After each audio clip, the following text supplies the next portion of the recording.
Hello students, welcome to today's class and I am Sunita from GK Jain Schools.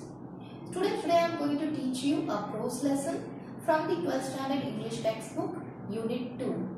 The name of the lesson is A Nice Cup of Tea.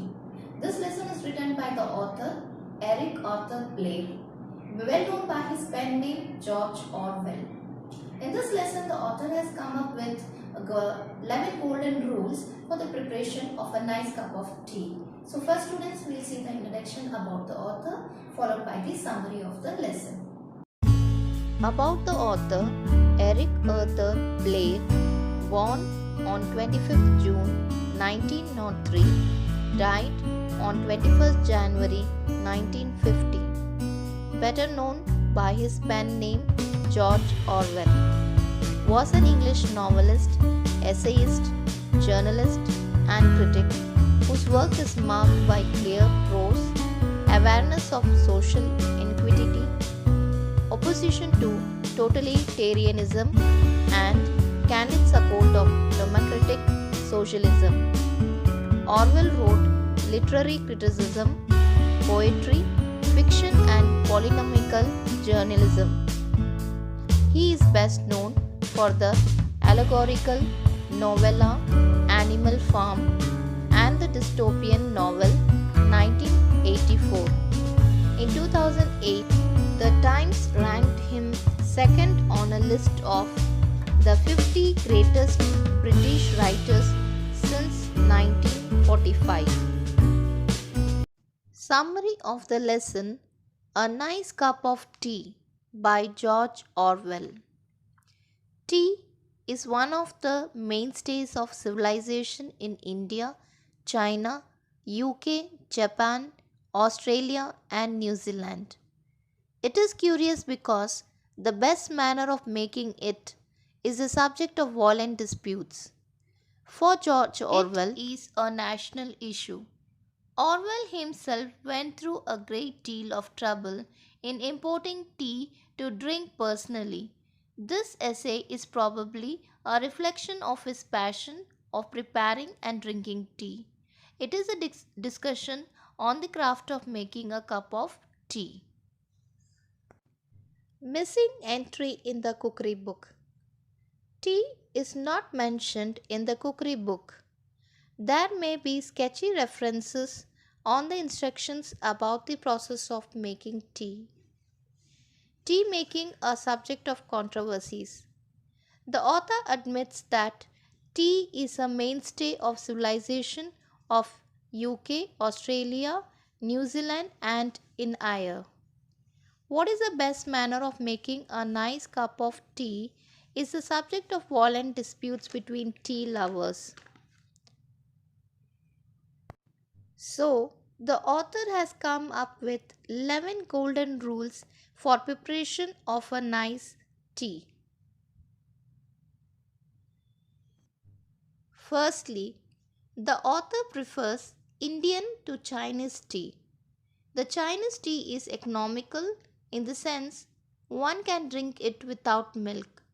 But Chinese tea does not give the stimulation, wisdom or bravery one expects after the intake of a nice cup of tea. The author associates nice cup of tea only with Indian tea.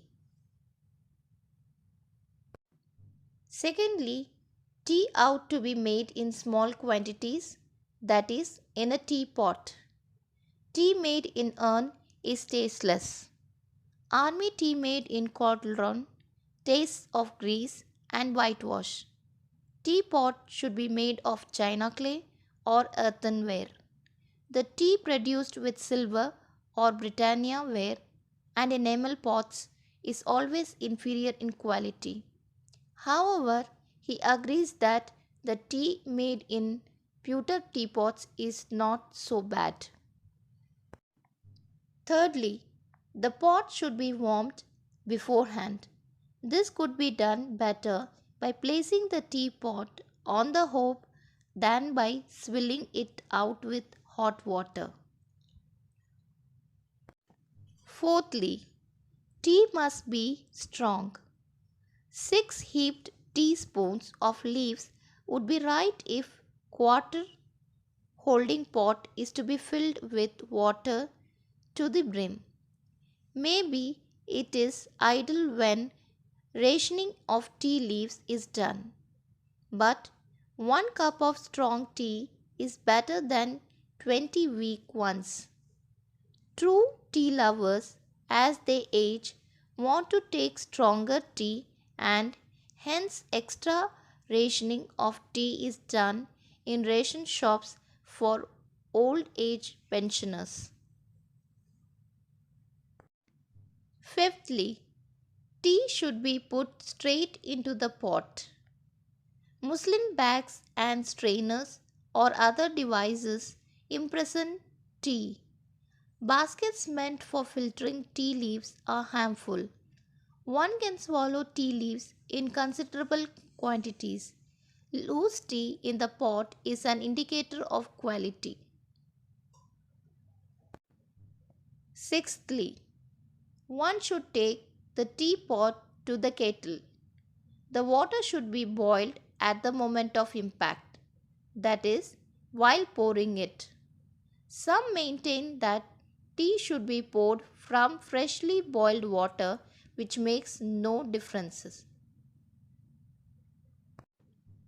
Seventhly, after making the tea, one must stir well and allow the tea leaves to settle down. Eighthly, one should drink from big breakfast cup which is cylindrical in shape. The flat shallow cups cooling off quickly, thereby the quantity gets lost. Ninthly, one should throw away the cream of the milk before mixing it with tea. The cream gives a sickly taste to the tea. Tenthly, the author believes strongly that tea must be poured and stirred. Then the milk must be added. This would exactly regulate the amount of milk poured. If milk is already poured and tea is added, the quantity and impact of tea will not be optimum. Lastly, the author disapproves of Russian tea or tea that is taken with sugar.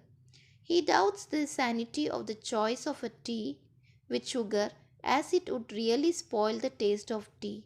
He recommends misguided individuals who take tea with sugar to switch over to sugarless tea for a fortnight. He guarantees that they would not go back to sweet tea, as they would realize the real taste of tea. Some claim that it is vulgar to take tea from the saucer. There are other advantages of tea leaves, such as telling fortunes, predicting the arrival of guests, feeding rabbits, healing burns, and sweeping the carpets. The author tries to reiterate the point only by using boiling water. One can get 20 strong cups of tea from 2 ounces of tea leaves given in ration. The point that sugarless tea is good is endorsed by doctors also as good practice.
Hope students, you've understood the lesson and meet you again in the next class with a new topic. Thank you students.